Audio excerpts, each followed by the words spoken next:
delighted to have you here with us.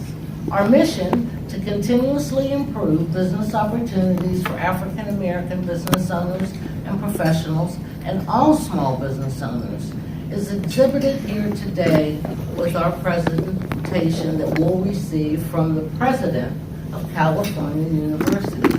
And it's nice to go to a meeting and she's here. I'm not going to embarrass her. We had a workshop and I announced that you were coming and she said, send me an email. So I think there's an association. But Geraldine Jones was named president of California University of Pennsylvania in April of 2016. Prior to her appointment by the Board of Governors for Pennsylvania's state system of higher education, she held for nearly 4 years, first as acting president and then interim president. She graduated from California State College in 1972 with a bachelor's degree in education and earned her master's at the same school in 1990. She began her career as a second grade teacher at Albert Gallatin School in Uniontown. In July of 2008, she was named Provost Vice President for Academic Affairs, a position she held until actually becoming president. The good news is she's a chamber member. She engaged with us when we first met her. She has been faithful to us, and they just had a big celebration at the university that I'm sure she'll tell you about. But join me in welcoming the president of California University, Geraldine Jones.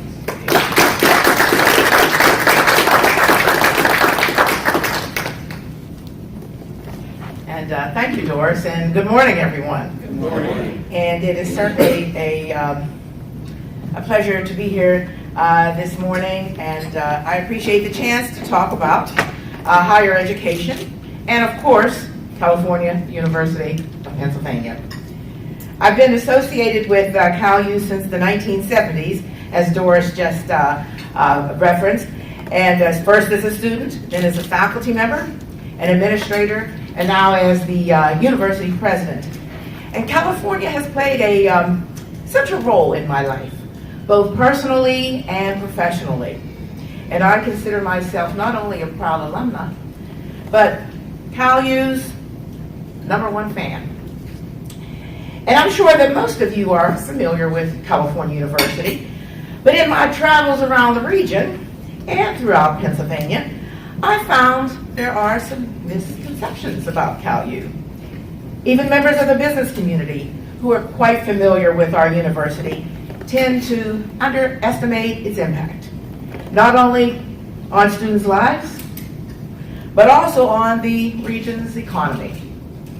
So this morning, for the next 20 minutes, I'd like to share 5 facts with you about CalU that may come as a surprise. Fact number 1. Teacher education isn't our most popular major. It's true that way back in 1852, our school was founded as a teacher training institution. From 1928 to 1959, it was even known as California State Teachers College. For more than a century and a half, California has educated teachers and school administrators, and we are tremendously proud of that legacy. In fact, our first African American graduate, Jenny Adams Carter, class of 1881, went on to become a teacher and school administrator, paving the way for other men and women of color to teach in local schools. This past spring, for our 188th commencement ceremony, Jenny's great-great-grandson was our commencement speaker, Terrence Carter. He is the Executive Vice President of Drama and Comedy Development for 20th Century Fox Television, the studio behind broadcast TV hits such as This Is Us, Empire, 911, and Modern Family.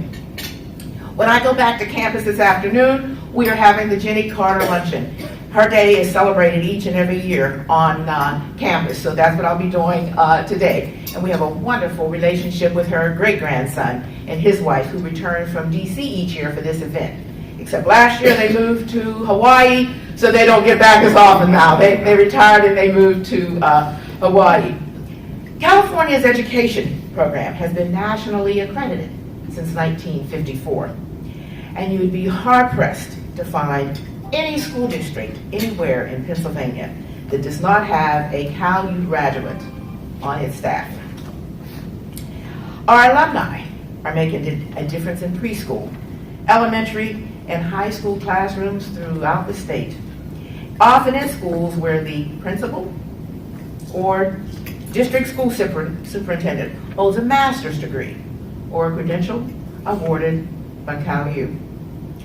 California will always have a strong teacher education program, and we will never abandon the liberal arts. But the region's economics have changed, and CalU has adapted. In all, CalU now offers more than 100 undergraduate and 95 graduate programs, including degrees, certificates, and licensure programs. In terms of enrollment, Sport and Fitness Administration is CalU's most popular program, followed by Business Administration, Nursing and Healthcare, Criminal Justice, and the Social Sciences. Within the sport and fitness arena, our popular exercise science programs are delivered 100% online. In partnership with the National Academy of Sport Medicine, graduates of the exercise science program are employed by professional football, basketball, baseball, and hockey teams across the country. A few years ago, or 2 years ago, when the Philadelphia Eagles won the national championship, we had CalU alumni from all levels, from management to the individual on the field covering the color, Gene Sarator, to the athletic trainer. So CalU was well represented in that championship. Only wishing it would have been the Steelers. Sport management continues to be a popular major, and our professional golf management program, the only program of its kind within the state system of higher education, has boasted a 100% placement rate for graduates since its inception. In the business department, we're seeing strong demand for specialized degrees, both at the undergraduate and MBA levels. Our undergraduate business students can choose among 9 majors, from accounting and economics to marketing and human resources, with concentrations in such fields as music business and corporate communication. To help professionals advance their careers, we offer MBA and dual degree programs in high-impact disciplines such as business analytics and healthcare management. Most recently, we added a Master of Accountancy to prepare aspiring CPAs. At California University, we continually review our academic programs with 2 questions in mind. First, will students want to enroll in this program? And second, will the region's employers be eager to hire these graduates, these students, when they graduate? We want to offer programs that meet both the demands of students and their future employers.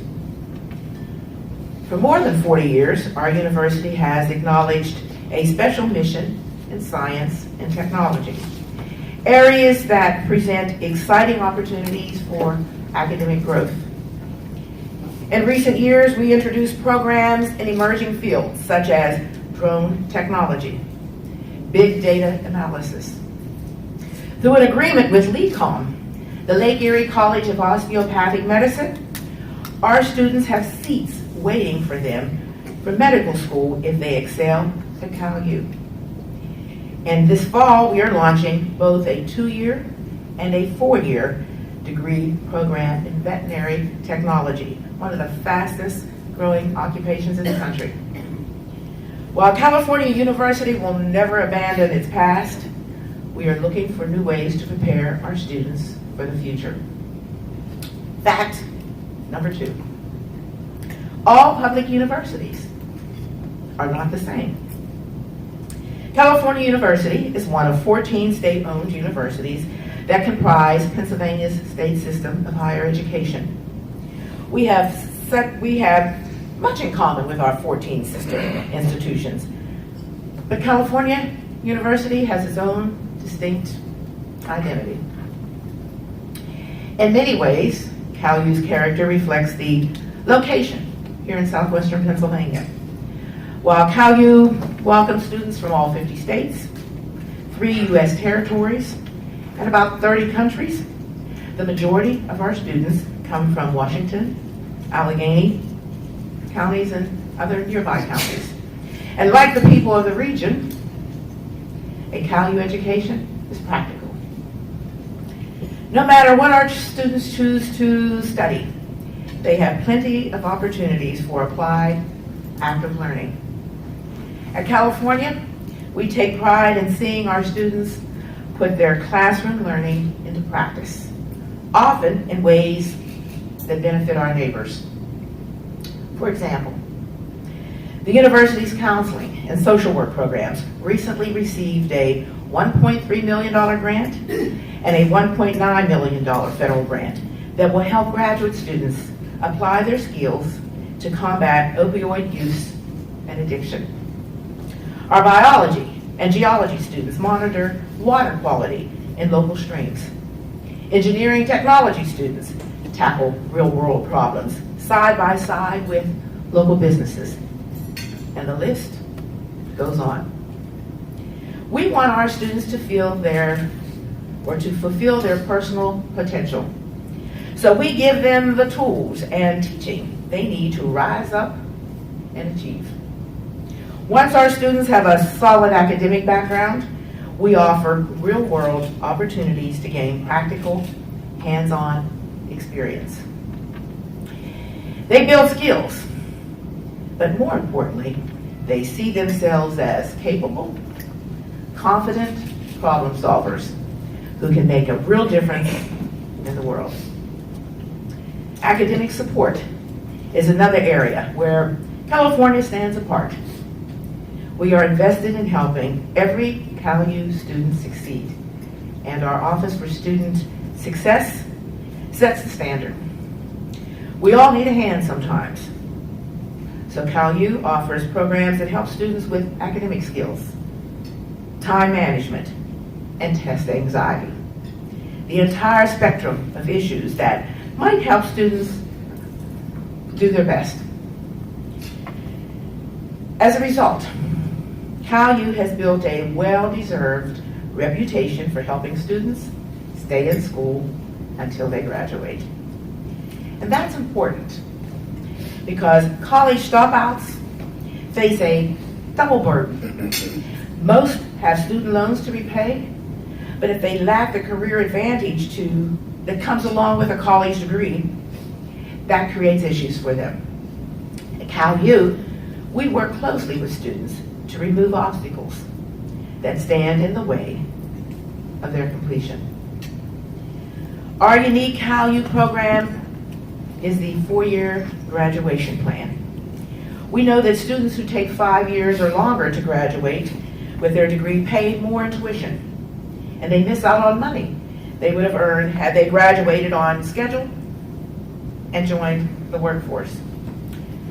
CalU pioneered a voluntary plan that provides intensive advising, mentoring so that students who stick with one major and keep up their grades can stay on track and graduate on time. And our graduates, they do succeed.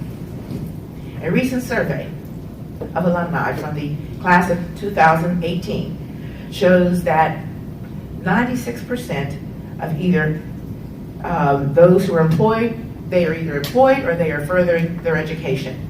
And that was based on 1,200 students from our most recent graduating class. More than 2/3 are working in a job directly related to their field of study.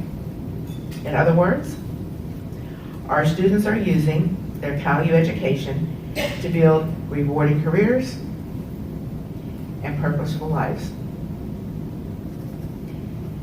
As you have undoubtedly heard, the state system of higher education is undertaking a redesign that ultimately will strengthen all 14 Pennsylvania's public universities.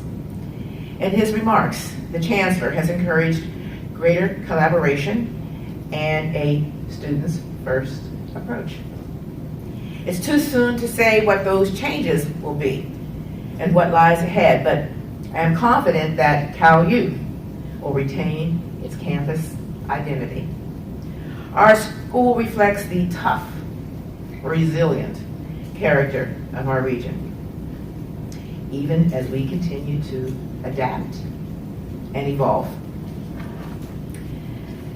Fact number 3, CalU is not just for 18-year-olds. When most of us think about the college experience, we picture teens, fresh out of high school, young people who are living in our residence halls and spending their time after class enjoying campus life. Educating recent high school graduates is without a doubt an important part of our mission. Bringing more of those traditional college students to our campus is a high priority, but it's only part of the picture. For a number of years, Pennsylvania has been producing fewer and fewer high school graduates. It's a trend that's expected to continue, particularly here in the western part of the state.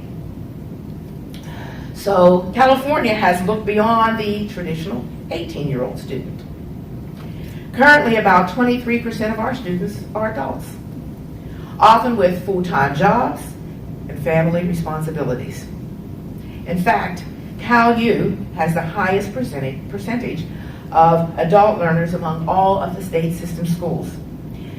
And not coincidentally, we serve more students through online education than any of our sister institutions. How does our university attract so many adult learners? First, CalU has expanded enrollment in our School of Graduate Studies and Research.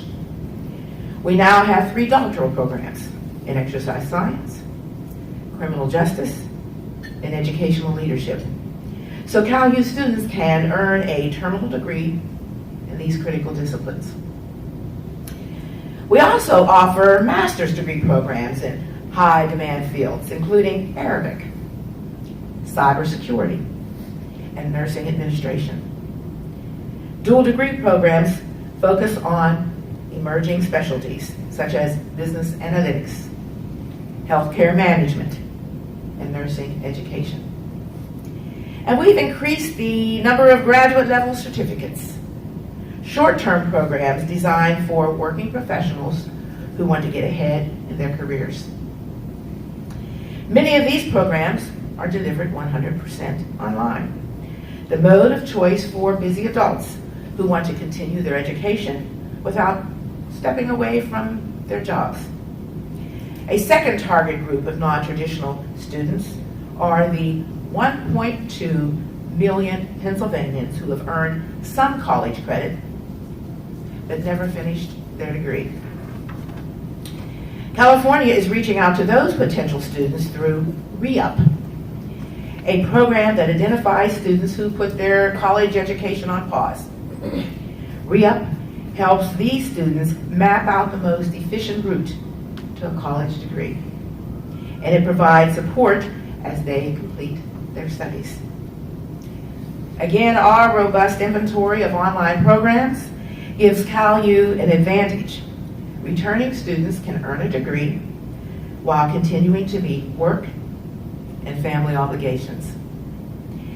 And CalU is serving a growing population of military members, veterans, and their families. When these men and women enroll in online degree programs, they pay a discounted tuition rate that matches their military tuition assistance reimbursement. This tuition discount program has boosted enrollment of veterans, service members, and their families. And best of all, it allows them to continue their education from anywhere in the world, including deployment overseas. CalU will always be a bricks and mortar school, a place where high school graduates can learn about themselves and begin building their future. But like any sound business, California is continuously adapting to changes in its customer base. By enrolling non-traditional students, we are keeping our university strong. Fact number 4, state funding is not CalU's largest source of revenue. When the state system of higher education was established in 1983, students at Pennsylvania state universities paid less than 1/4 of the actual cost of their education.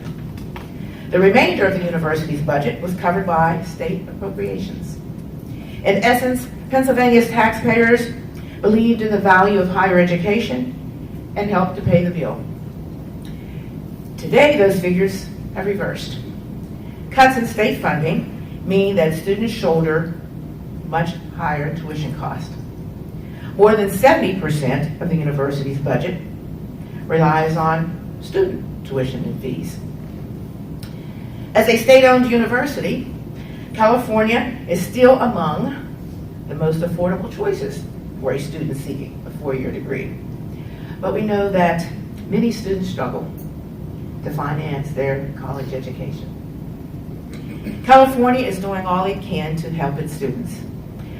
After evaluating each accepted student, the university dispersed more than $3.2 million in institutional, merit, and need-based aid during the 2018-2019 academic year.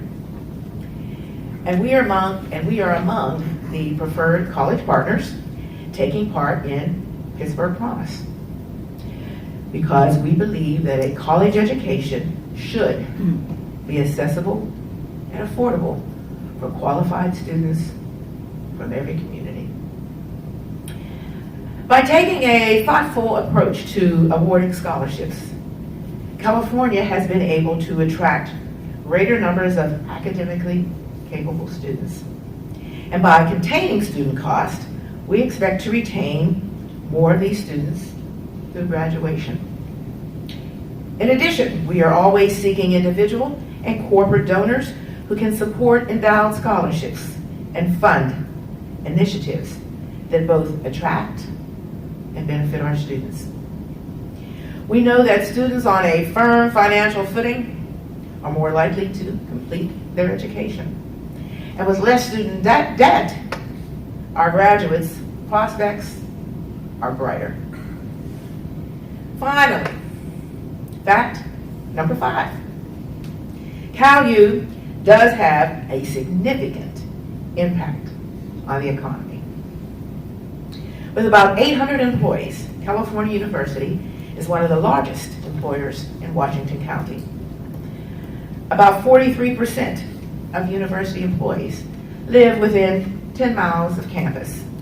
So they are spending their paychecks and paying their taxes right here in southwestern Pennsylvania. Our university has about 58,000 living alumni, with the greatest number residing in Allegheny, Fayette, Washington, and Westmoreland counties.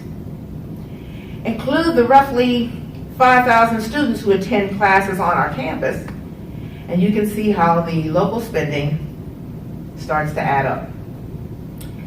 The state system's most recent economic impact report shows that spending by California University and its students, faculty, and staff had a direct statewide economic impact of nearly $234 million annually. Now, factor in sales tax, income taxes, and employment impacts in the community. In all, CalU makes an annual impact of more than $340 million on Pennsylvania's economy. To look at it another way, for every dollar invested by the Commonwealth and its taxpayers, California University returns more than $11. Where else can you get that kind of return on your investment? I'll add one more figure. The value of the thousands of hours that our students volunteer that contribute to the local economy every year. That, I would agree, is priceless. Let me close by inviting all of you to visit our campus in California. Come see for yourself what CalU is all about. And let's talk about how we can work together. Our beautiful Riverside campus, and Sam can tell you about that, will change your perception of what it means to attend a public university.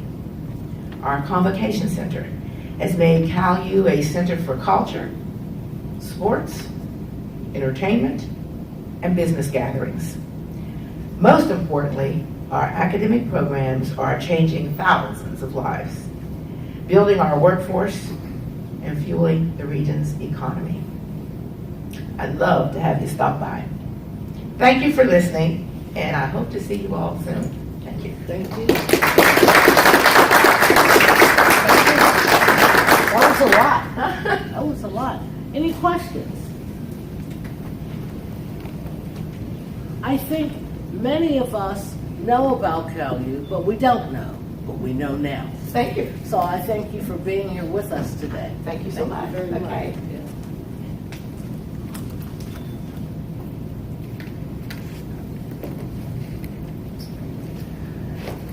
Let me, first of all, thank everyone that attended the Meet the Prime session we had with the Airport Authority in July. Over 50 of our members were in attendance, and let me tell you a highlight about that. Of all the primes that were there, all 50 of our members left with the next step. That was commendable, and I thank everyone at the Airport Authority. I thank the Jacob team that brought everyone together, and we want to hear more about what happens with those next steps that many of the members had there. We launched our Dementia Workshop Series on September 11th. As many of you know, University of Pittsburgh asked us to partner with them, and we started the first of 4 quarterly workshops that we're going to have. It was worth attending. We had some of the finest doctors from Allegheny Health Network, UPMC, and consultants on that panel, and it was all led by Dr. Jeanette Southpaw, who did the opening remarks and talked about putting it in perspective. It was really well attended, and I thank you. You'll be hearing more about it. I encourage you to come to some of those future workshops. I think you'll learn a lot about it. Before I introduce our new members, let me just welcome Gary White, who is the corporate manager for Common Plea Catering, who's one of our members. And many of you knew Gary when he was at the Savoy. So I just want to help you put in perspective what he's doing now, and thanks for being here with us. Thank you. We've got some new members I'd like to introduce, and if they're present, please stand. Ernest Darby, Surface Stripping and Painting Company. Catherine Fitzgerald, Abbey Lee Dance Studio. Trevin Jones, Natural Healing and Wellness. A new associate member, Alyssa Rudolph Fernie, the United Way of Southwestern Pennsylvania. Eileen Stewart from the Boys and Girls Club of Western Pennsylvania. And Richard Taylor, I saw him yesterday from Imbutech Technologies. We have a new corporate sponsor, Dina Lamar, Advanced Auto Parts. I don't know if you all have met her, but you will. We'll be having her in. And we got 7 new members through our partnership with Bridgeway Capital. let me share with you a highlight that the Chamber has that I think many of you may know about. Dan Taylor, who is with us here today, is our new Executive Vice President that started with the Chamber on Monday. And the beauty is he hit the ground running. I mean, it's wonderful to have him as an addition.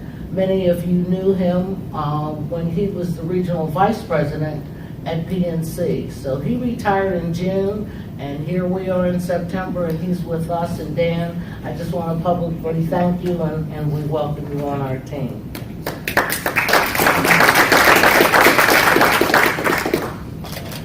I'd be remiss, and you saw it in the newsletter, but Sean Hicks was promoted to Vice President of Membership and Program Development, and you know, he's been a mainstay with us. So we're really. You will receive your survey. If you notice it wasn't in your chair, I know you're thrilled, but we're going to email it to you so that you can get it back to us. We're trying to do all we can to help save trees as well. I encourage you to come out Monday if you can for our networking mixer with Community College of Allegheny County, and we're having a how to do business session with that mixer, so that should be good. October 18th, Kane Hayes, the president of Gateway Health Plan, will be our speaker, and all of these are on your table so that you can take it with you. October 22nd, our How to Do Business with E-Trans Midstream. That is the spinoff company, as you know, from EQT, and I hope you'll be there. Citizens Bank will be having their mixer on October 23rd. And mark your calendars. November 5th, we are having a special breakfast meeting for Chamber members with the President of the United States Steel. Met with him. He wants to talk about what they're doing out in the Mon Valley and what they want to do more here with small business. I encourage you to come out for that. And don't forget, November 11th, we're having a How to Do Business with First Commonwealth Bank. So we've got a lot going on all before we have our annual business luncheon. Jerry McQuarrie, as many of you know, is retiring as the president of Covestro. We're doing a farewell send-off. So if you've got any funny pictures or anything that we can use to put in our PowerPoint, let us know. We want to really make that go well. I thank you all for coming. We've left enough time so that you can also speak with Geraldine before she leaves. Thank you so much. Good information. Oh, is it ready? We have is 90% ready. Thanks, Cindy. We had board meeting this week. So what that means is you'll be able to get the newsletter, the membership directory, some of our announcements, the programs. They will all be on an app, and you'll be able to access it from your phone. So we're busy. We want to keep you busy, and we thank you for being here today. Thank you.